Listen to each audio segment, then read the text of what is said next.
Hi friends, welcome back to my channel. ನಾನು already ಈ last ವೀಕಲ್ಲಿ ಎಲ್ರಿಗೂ ಹೇಳಿದ್ದೆ, ನಾನು ಫಿಸಿಕಲ್ ಸ್ಟಾಕ್ದು ನನ್ನ ಹತ್ರ ಇರೋ ಅಂಥ ಐಟಮ್ಸ್ದು ನಿಮಗೆ ಫೋಟೋಸು ಆಗಲಿ ವಿಡಿಯೋಸ್ ಆಗಲಿ ತೋರಿಸ್ತೀನಿ ಅಂತ.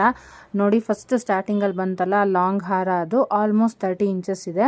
ಇದು ನೋಡಿ ನನ್ನ ಹತ್ರ ಇರೋದು 10 to 15 ಇಯರ್ಸ್ ಆಗ್ತಾ ಬಂತು. ನನ್ನ ಮದುವೆ ಆದಾಗ ಮುಂಚೆಯಿಂದನೂ ನನ್ನ ಹತ್ರ ಇದೆ. ಇದು ತೊಗೊಂಡಿದ್ದೀನಿ. ಮತ್ತು ಹ್ಯಾಂಗಿಂಗ್ಸು ಸ್ವಲ್ಪ ಹೆವಿ ಇದೆ. ರಿಸೆಪ್ಷನ್ ವೇರ್ಗೆ ತುಂಬಾ ಚೆನ್ನಾಗಿ ಕಾಣುತ್ತೆ. ನಾನು ಬ್ಯಾಕ್ಗ್ರೌಂಡು ನಂದು ಅಷ್ಟು ಅಂದರೆ ನಾನು ಅದರಲ್ಲಿ ಸ್ವಲ್ಪ ಚೆನ್ನಾಗಿರೋ ವೈಟ್ ಬ್ಲ್ಯಾಕು ಇಲ್ಲ ವೈಟ್ ಏನಾದ್ರು ಇರಬೇಕಾಗಿತ್ತು. ರೆಡ್ ಕಲರ್ ಇದೆ, ಏನು ಅಂದ್ಕೊಳ್ಬೇಡಿ. ಇದು ನೋಡಿ ತುಂಬಾ ಚೆನ್ನಾಗಿ ಕಾಣುತ್ತೆ. ಮತ್ತು ಇದರಲ್ಲಿ ಫುಲ್ಲು ಸರ ಇಲ್ಲ ನನ್ನ ಹತ್ರ. 2 ಇಯರಿಂಗು ಮತ್ತು ಡಾಲರ್ ಮಾತ್ರ ನಾನು ತೊಗೊಂಡಿದ್ದು. ಅದನ್ನು ನೋಡಿ ನಾನು ಒಂದು ಸಪ್ರೇಟ್ ಸರಕ್ಕೆ ನಾನು ಸೆಟ್ ಮಾಡ್ಕೊಂಡಿದ್ದೀನಿ. ಇದು ತುಂಬ ಚೆನ್ನಾಗಿ ಕಾಣುತ್ತೆ. ಬರೀ ನಾನು ಯಾವ್ದಾದ್ರು ನಾರ್ಮಲ್ ಫಂಕ್ಷನ್ಗಳಿಗೆ ಇದನ್ನು ವೇರ್ ಮಾಡ್ತೀನಿ.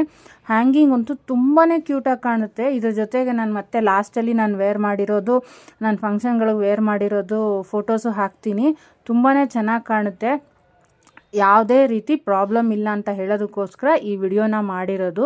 ಕ್ವಾಲಿಟಿಯಲ್ಲಂತೂ ಏನೂ ಪ್ರಾಬ್ಲಮ್ ಇಲ್ಲ. ಇದು ನೋಡಿ ದೊಡ್ಡದಾಗಿರೋ ಅಂಥದ್ದು ಪಿಕಾಕು ನವಿಲು ಅಂತ ಹೇಳ್ತಾರಲ್ಲ, ಅದ್ರದ್ದು ಇಯರಿಂಗು ಚೆನ್ನಾಗಿರುತ್ತೆ ಅಂತ ತೊಗೊಂಡಿದ್ದೀನಿ. ಇದುವರೆಗೂ ವೇರ್ ಮಾಡಿಲ್ಲ. ಎಲ್ಲನೂ ಪ್ಯೂರ್ ಏನು ಕಲರಲ್ಲಿ ನಾನು ಪರ್ಚೇಸ್ ಮಾಡಿದಾಗ ಹೇಗಿತ್ತೋ ಹಾಗೇ ಇದೆ. ಇದು ಮೊಬೈಲ್ ಲೈಟಿಂದ ನಿಮ್ಗೆ ಈ ಥರ ಕಾಣಿಸ್ತಾ ಇದೆ.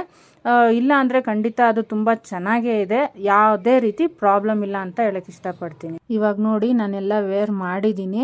ಯಾವುದೇ ರೀತಿ ಕಲರು ಫೇಡ್ ಆಗಿಲ್ಲ. ನನ್ನ ಫಂಕ್ಷನ್ಗಳಿಗೆಲ್ಲ ವೇರ್ ಮಾಡಿದ್ದೀನಿ. ಹೇಗೆ ಕಾಣುತ್ತೆ ಅಂತ ನೀವೇ ನೋಡಿ, ಲೈಕ್ ಮಾಡಿ, ಶೇರ್ ಮಾಡಿ, ಸಬ್ಸ್ಕ್ರೈಬ್ ಮಾಡಿ, ತೊಗೊಳ್ಳೋದಕ್ಕೆ ಫಸ್ಟ್ ಸ್ಟಾರ್ಟ್ ಮಾಡಿ ಅಂತ ಕೇಳಕ್ಕೆ ಇಷ್ಟಪಡ್ತೀನಿ. Thank you.